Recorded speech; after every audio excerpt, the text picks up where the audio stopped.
Testing.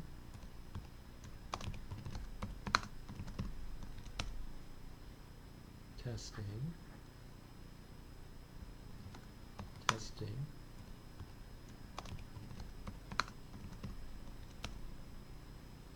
Testing. Testing.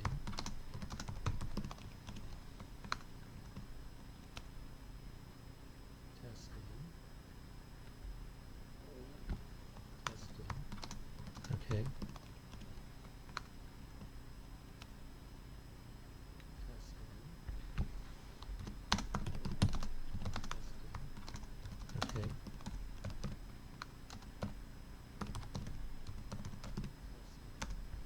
Okay, can you hear me?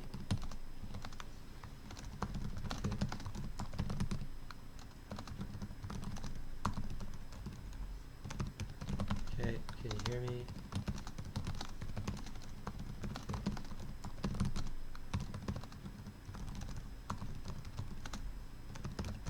Okay, can you hear me? Okay, can you hear me?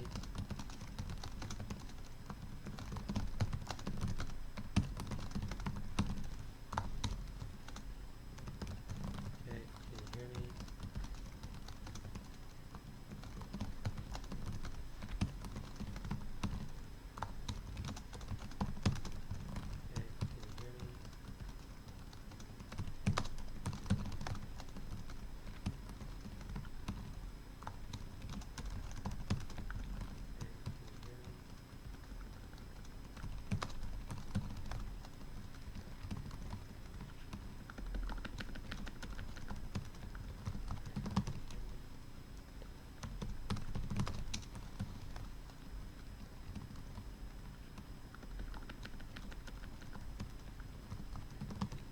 Okay, need to go to live. How's that?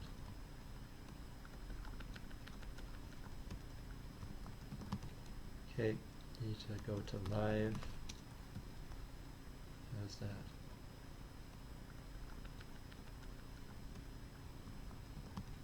Okay, need to go to live. So I should be, how's that? Holding up my hand right now. I'm holding up my hand right now. Okay. How many fingers? Okay, so I should be, how's that? Holding up my hand right now. I'm holding up my hand right now. Okay. How many fingers? Okay, so I should be holding up my hand right now. I'm holding up my hand right now. How many fingers? Okay, so I should be holding up my hand right now. I'm holding up my hand right now. Okay, again. How many fingers? Okay, so I should be holding up my hand right now. Holding up my hand right now. Okay, again. How many fingers? Okay, so I should be holding up my hand right now. Holding up my hand right now. Okay, again. How many fingers? Okay, so I should be holding up my hand right now. Okay, again.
Right, what is it now?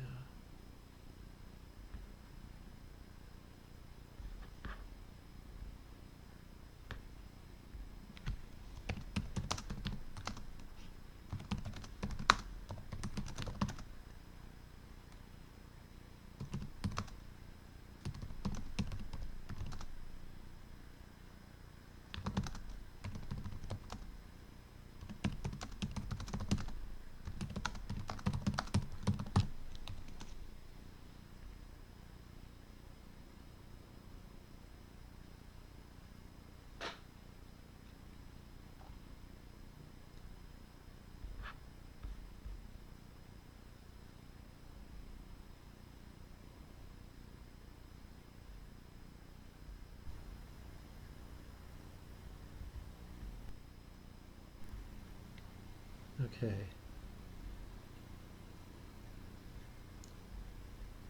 Okay. Okay. Okay.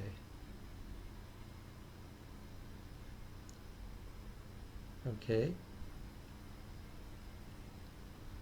Okay. Okay.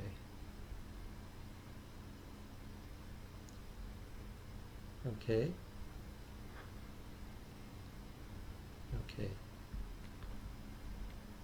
Okay. Sure, I'm not working, man.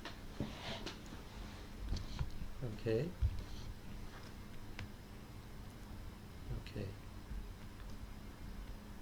Okay. Okay. Sure, I'm not working, man. Okay. Okay. Okay. Okay. Sure, I'm not working. Okay.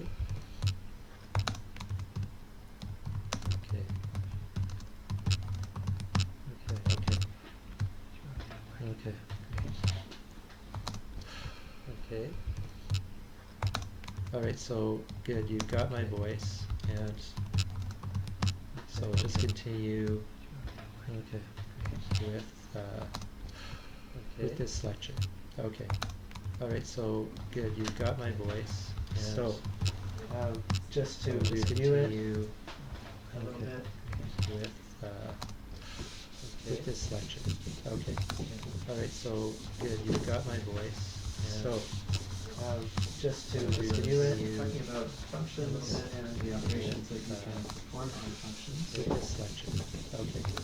All right, so good, you've got my voice, and so just to review it, talking about functions and the operations that you can perform on functions. Let me mute the sound here. All right.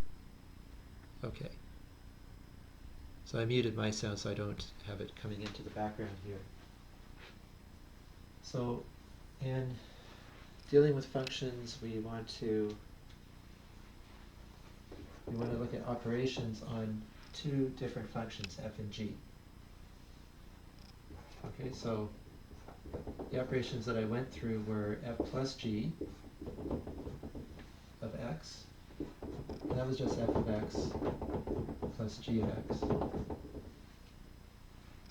So what that means is the function that is defined by f plus g operating on x is simply the value of the function f acting on x, or the function of f at x plus the function g at x. Alright, so if you have any comments, I'll periodically check the chat and make sure everything's going okay. So let me know, is it okay?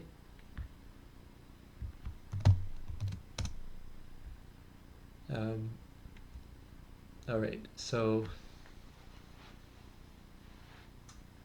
so this function is simply the pointwise sum of the evaluation of the two original functions. Okay, so f minus g of x is likewise f of x minus g of x. And f times g evaluated at x is the operation f of x minus, or times g of x. And f divided by g evaluated at x is a function f of x divided by g of x. Okay, good. So it looks like it's okay. All right. Now,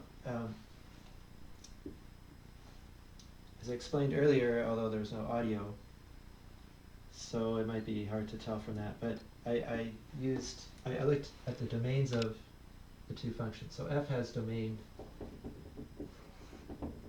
call it df, and then g has domain dg. So I'll write it in a different notation than I did before. So the new domain, the domain of f plus g, is going to be the domain of f. Okay, so what functions works? What values of x work for this function? Any value of x, as long as it's in the domain of f and in the domain of g. So you have to just take the intersection of the two domains like this. And now for this new function constructed from f and g, the domain of that is going to be, again, same thing. It's just a set of all points x which are in the domain of both f and g. So you can evaluate first f and then g, and then subtract them, because you're getting real numbers. So you can subtract or add, in this case, add any two real numbers. And likewise for this one, it's the same thing, because multiplication, again, you can do that between any two real numbers. So you just have to have f defined for x, g defined for x at the same time. So you have to take the intersection, and that will give you a point for which f times g at x is defined. And the result will be this value. Now we're not going to look at ranges so far. Those will be complicated in general, and you have to do that by looking at the actual functions. Now for this one, the domain of f divided by g, you would take an x which is in the domain of f and in the domain of g as before. So this is this is still here, the intersection here. But now you have to subtract or delete from that the set of all x for which g of x is equal to 0. Okay, because in the denominator I can't have g of x equal to 0 there. Otherwise this operation is undefined. Okay. All right, so now I did some examples using f of x is equal to x minus 1, and g of x is x plus 1. All right. And you can see rather without too much difficulty that this function is, you just add it pointwise. So it's x plus x is, so it's going to be 2x, and the minus 1 plus 1 will cancel. All right, and f minus g is this minus this, so that will be, the x's will cancel, I'll get minus 1, minus 1, minus 2. So just writing down the answers as before. Previous place where I did this will have no audio, unfortunately. And so now you can take the product of these two, and this will turn out to be x squared minus 1. The domains will be all the real numbers, all the real numbers, all the real numbers. Now here we take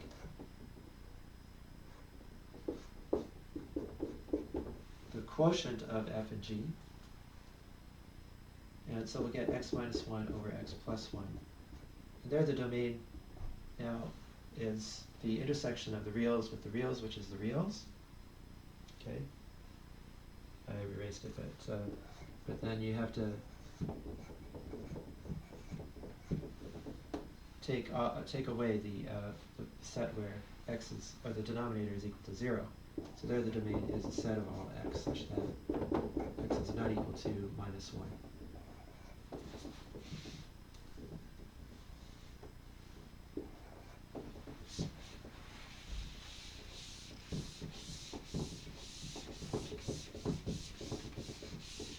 Okay, now I also want to discuss composition of two functions.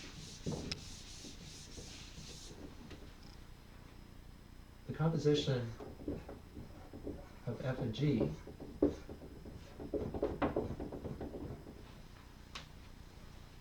okay, let me just ask, is it okay so far? Is it okay so far?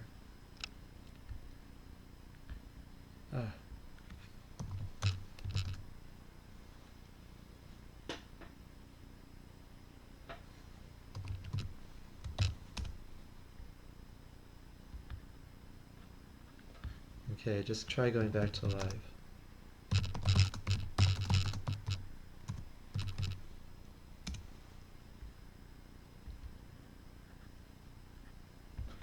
Or I'm pausing.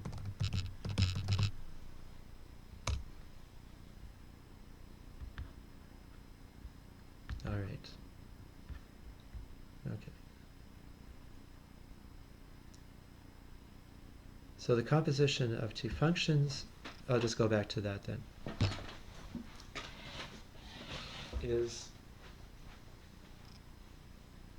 a new function such that when you evaluate it at x, you get, first evaluate g at x, and the result you get after evaluating g, you plug into the function f. Okay, so it looks like this. You first put x into the box g, and then out comes g of x. And that you immediately put into the box f to get f of g of x. Okay, so that's the notion of the composition of two functions. You could also do it the other way, but in general, g composed with f of x is different from f composed with g of x. Since in the second one, you have to do f first and then g. Here you have to do g first evaluate g of x, and then evaluate f of that new value. Here you have to take f of x first, and then evaluate g at that new value. And in general, you're not going to see f of x here. G of x will be different from f of x. F of s will, so many things about this will, it's pretty clear that in general you don't get the same result. So these operations of first operating by the function g and then by f, I think of this as an operation, are not, you say that they're not interchangeable, or they're not commutative. So that's not equal to, in general, to f composed with g.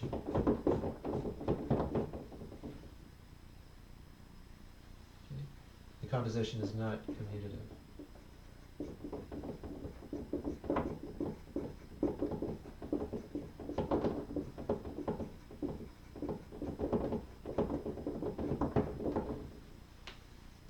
All right. So now, in our case, for our two functions, what do we get if we take the composition of those two? So f composed with g at x, okay, is by this definition. Here's the definition. So we first first do g of x, and then you plug that into f. Alright, so f will leave as it is, but g of x we can write down immediately, it's x plus 1. So that's what I put into the argument of f. This thing in brackets is called the argument of the function. And then evaluate that function at the new x plus 1. So I just get x plus 1 minus 1, which is x. So we get the identity here. F composed with g equals the identity. The identity function just gives you x back for, if you plug in x, you get back x. Now likewise, g composed with f is g of f of x, which is g of x minus 1, which is x minus 1. That's the new x plus 1. So it's equal to, again to x. So in this case, we see again that f composed with g is the identity. And now in this particular case is an example of two functions which are inverses of each other.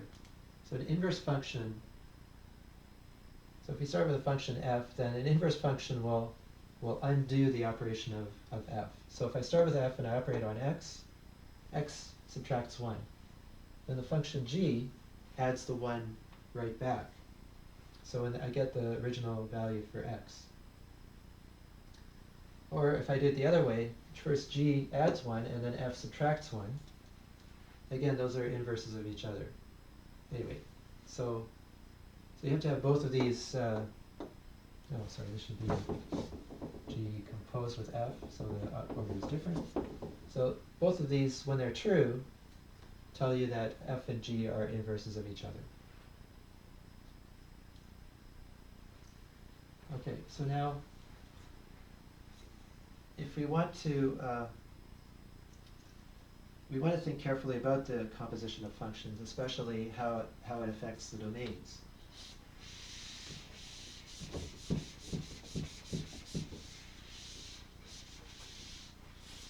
Okay. So if we're going to form this product, or this composition here, it's not a product.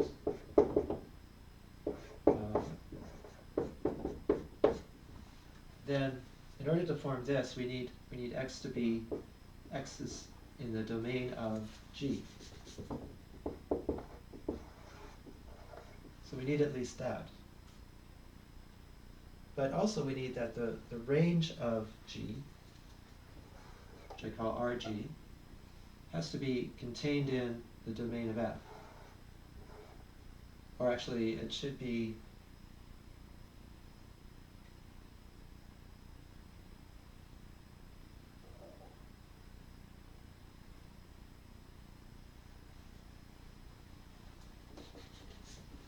you should have this restriction. So this you should use values of g of x which are in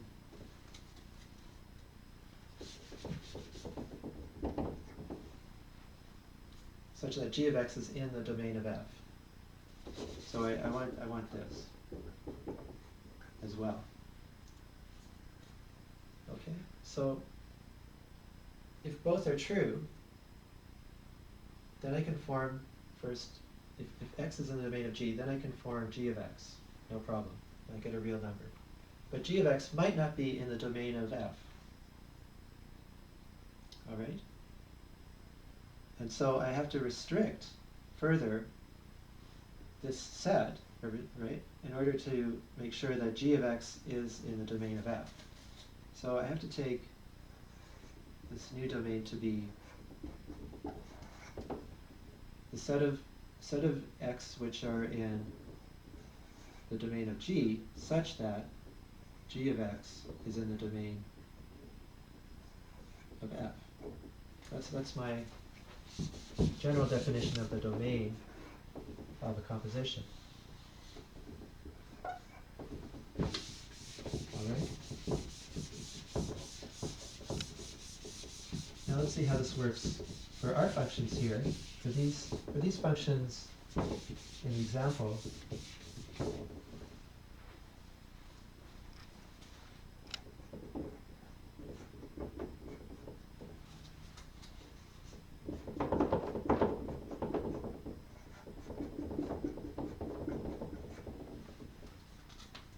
it's not too hard because the domain of this one is the real numbers. The domain of G is also the real numbers. And G of X, the range, this is an element. G of X is an element of the range of F. Sorry, the range of G. Okay. And so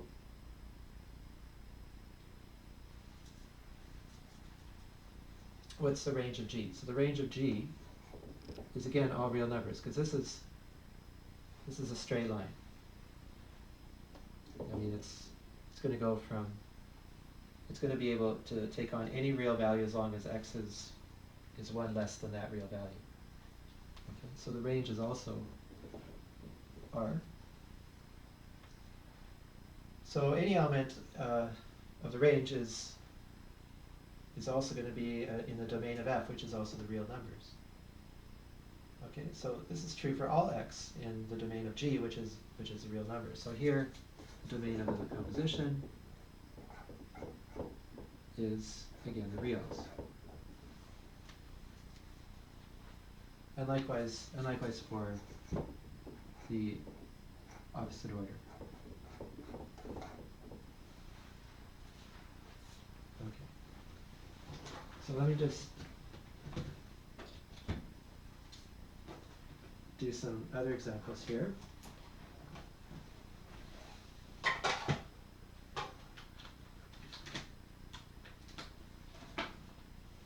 Let's try f x is, I had this before, x minus 1, and g of x, let's say, is x squared minus 1.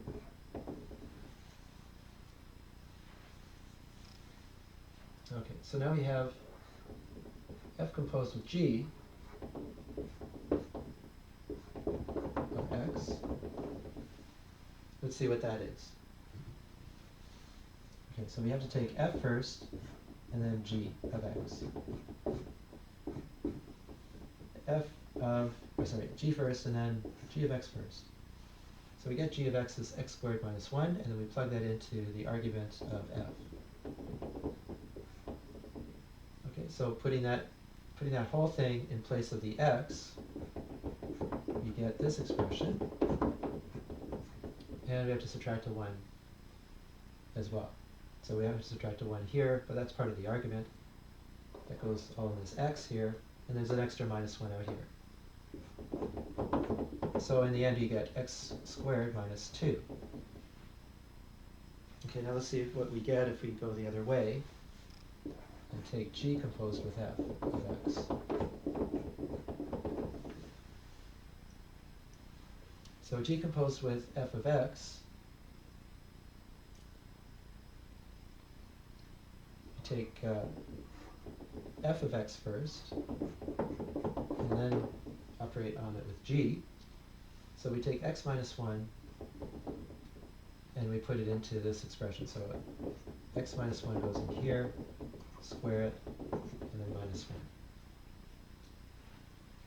1. And what we get then in the end is x squared minus, I have to expand this, so x squared minus 2x plus 1 minus 1. So I get x squared cancels here, and I get minus 2x. All right, so definitely different from this function. So it's not equal to f composed with g of x. Now let's see if the domains are correct. So the problem is that sometimes you can't always tell what the domain is just by looking at the final function. So here, in this case, the final domain looks like it should be all real numbers, because these operations are well defined for all real numbers. And likewise, this is defined for all real numbers. Okay? Now, just to check it though, what is the domain here? Again, this is the reals, the domain is the reals. The range is what? It's all reals from -1 greater. Okay, so the domain is all the reals.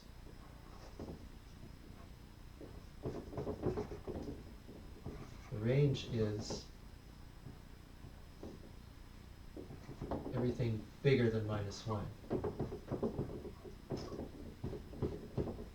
Whereas here the domain is the reals and the range is the reals.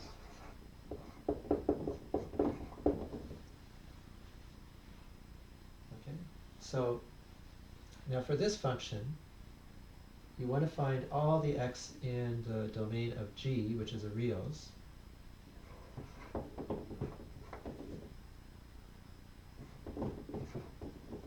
Such that G of x, the range, is in the domain of f. You can see that the range of G is always going to have to be in the domain of f because the domain of f is all reals. So there's no restriction there. So we get this.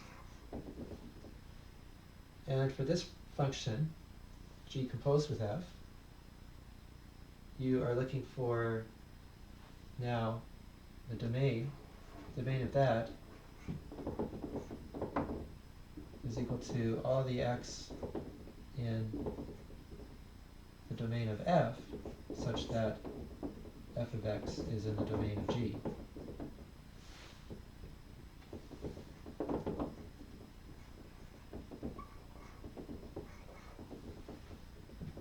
Domain of G again is the reals, and so f of x is always going to be also defined because the domain of f is reals as well. So any value of f of x will be in the domain of G. So this condition is again always true for any such x. So for any real it's true. So that's what we get for the domain of f and G.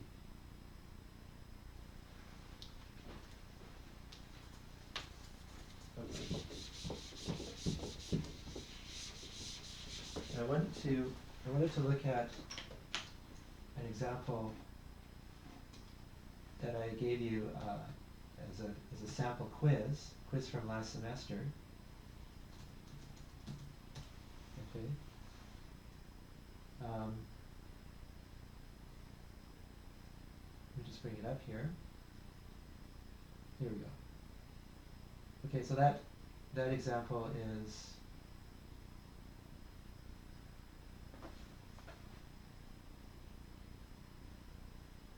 on the 3rd page. So it is f of x, number 3.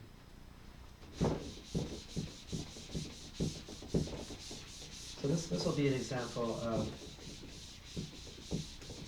a case where the domains are a little bit trickier.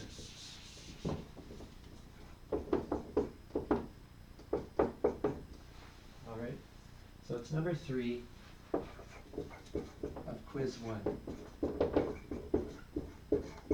of the spring 2016. Okay, so we're given f of x is equal to square root of 7 minus x, and g of x is equal to x squared minus 9.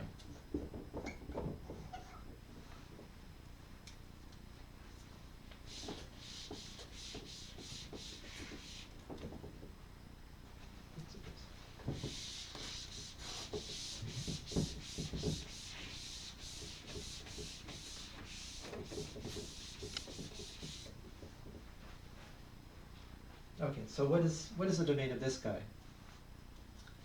And what are the ranges as well? So we're asked in this question for both domains.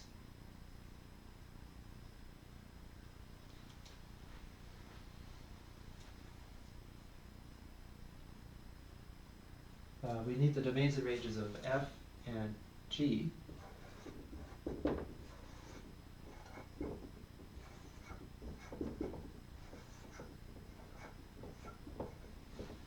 And we also need to state the functions f composed with g and g composed with f.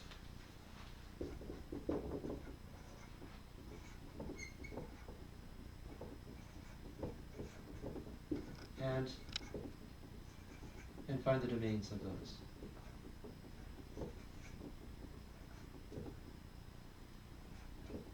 Okay, this is just a little circle here that I'm drawing. Okay. So first, the domain of f is the set of all x for which the argument of the square root here is, so whatever I put in the square root has to be positive or 0. All right, so you can write right away that the domain of f has to be the interval minus infinity, or the set such that set of x such that 7 minus x is greater than or equal to 0. Okay, and that's going to be the set x such that x is less than or equal to 7, or we can write it in interval form as the interval from minus infinity, not including, to 7, inclusive. Okay. The domain of g, meanwhile, is pretty simple. This is defined for all x, so the domain is the real numbers. All right. Now, we have to be a bit careful of the ranges as well. We're asked to find the range of this. Now, if you plug in any value of x in this interval, then you can see, without too much difficulty, that you can get all the positive real numbers. Okay, so that's the domain. That's the range of all the positive real numbers, or the interval from 0 to infinity, like that. Because the argument, or the result of taking the square root is always a positive real number, and you can make it to be any positive real number that you like by choosing x appropriately. Okay, finally, for the range of g, this is a parabola, and you can see that the minimum value will be minus 9, and it will be everything bigger than minus 9 will be in the range. So this will be minus 9 to infinity, like that. Okay. Now let's take the composition of the two functions. First we'll try this way.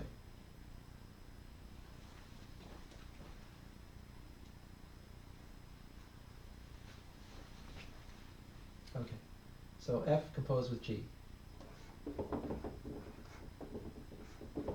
Evaluated at x, okay, that's equal to f.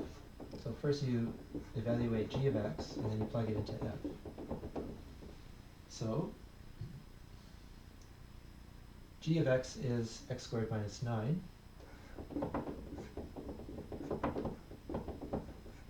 So I evaluate that, the g first, and then I plug that into f. All right, so I have to put that into wherever I see x there.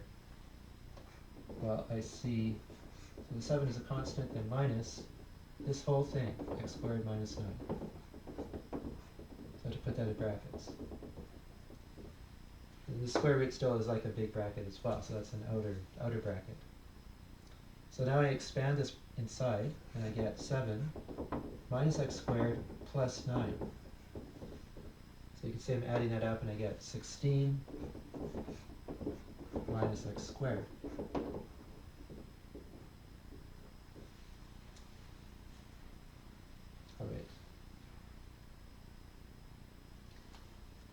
So now I would like to, I want that x be in the domain of G, which is all the reals, such that G of x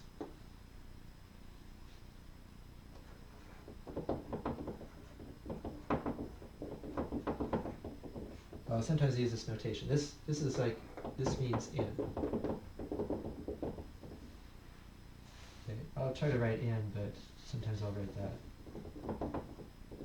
So that's my habit. So x is in R, and furthermore, such that G of x is in the domain of F. All right? So I want my G to be in the domain of F. Can I do it?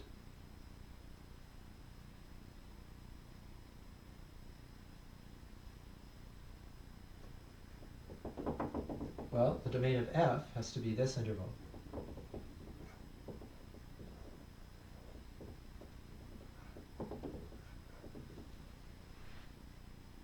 And the range of G, sorry, the range of G, yeah, is right here. It's the interval from -9 to infinity. Do those intersect? Yes, they do. So we have the real line here. We have the domain of F. It's going from -infinity to +7. That's the domain of F. And then the range of G is from -9 going all the way up there. So yeah, there is an intersection. So G of x should be in this interval. G of x has to be less than or equal to 7 and greater than or equal to -9. Okay, that's the restriction. That's an extra restriction. And what does that give us?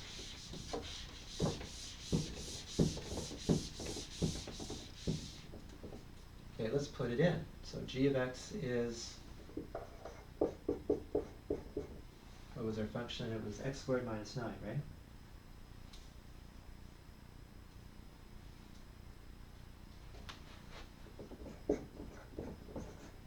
So that has to be less than or equal to 7, greater than or equal to -9. Okay, so that gives me two inequalities here. And I can do the same thing as long as I do it to all three parts. So I can add 9, add 9, add 9. So I get 0 less than or equal to x squared less than or equal to 16. And this is always true. So that's always true anyway, so that's not really a restriction. But it's good that we're seeing that. Okay, so it's not inconsistent with anything we've done so far. But this is indeed a restriction. So this, again, is done by factoring x plus 4, x minus 4, and then the two factors are negative or 0 precisely when minus 4 is less than or equal to x is less than or equal to 4. And so that is the domain of this function.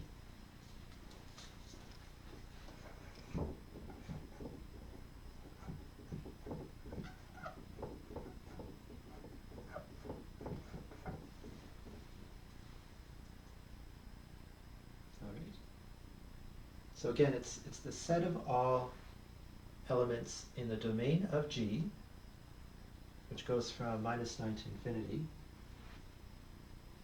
with the further restriction that G of x has to be in the domain of F. Now that restriction, as you can see, without that restriction I would get more values. I get all these values here. Whereas this restriction basically puts me sort of in here. further restricts me to this set here. Okay.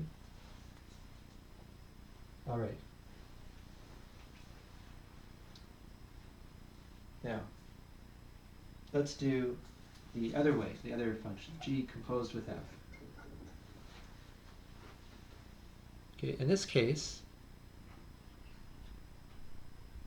first I have to evaluate, let's put in the x. I have to evaluate f of x first, and then evaluate g of that. F of x is the square root of x minus 7, so 7 minus x.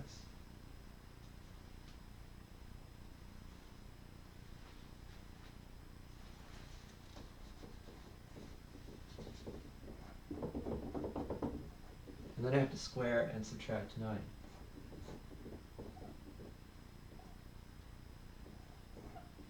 So this whole thing squared is 7 minus x minus 9, and so I get the value minus x minus 2. Okay, so now it looks like this should be, the domain of this should be all real numbers, because this function in the end is defined for all real x. But such is not the case, because the domain of f is not all the real numbers. I have to have the domain to be such that f of x can be defined first, and then I will take g of that. But if you recall, the domain of f is a restriction from to all these real numbers between minus infinity and 7. So I can only go up to 7 in order to define x, which is the square root function. But I have a further restriction that not only do I have to restrict to the domain of f, but I also have to choose x so that g of x is in the domain of f. Sorry, f the other way around. Sorry, f of x is in the domain of g. Now, but that's not going to be too hard this time, because once I define f of x, that will be some real number, and I can see right away that g of x is defined for all real numbers. All right, because it's of this form. We already saw that before. The domain of g is all real numbers. So this is not a restriction.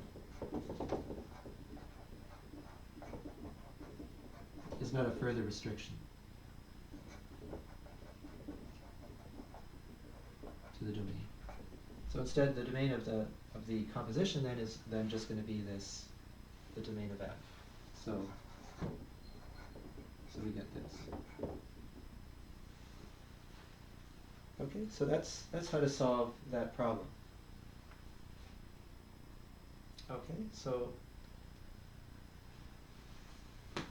now this I think will be a bit of a short lecture. I have not yet given homework. My plan is to use MapleTA, so please anticipate that I'm going to get you an account on MapleTA, open that up for you. You'll get a password which I'll send to you individually, and then you can log on to MapleTA, and I will try to get various homework assignments ready for you then. So this is kind of a shorter lecture because I started rather late. And okay, so again, I'll try to get you the homework, not necessarily by email, but actually I would like to get it through MapleTA next time. Okay, so with that I'll sign off and have a good day. Hod Office.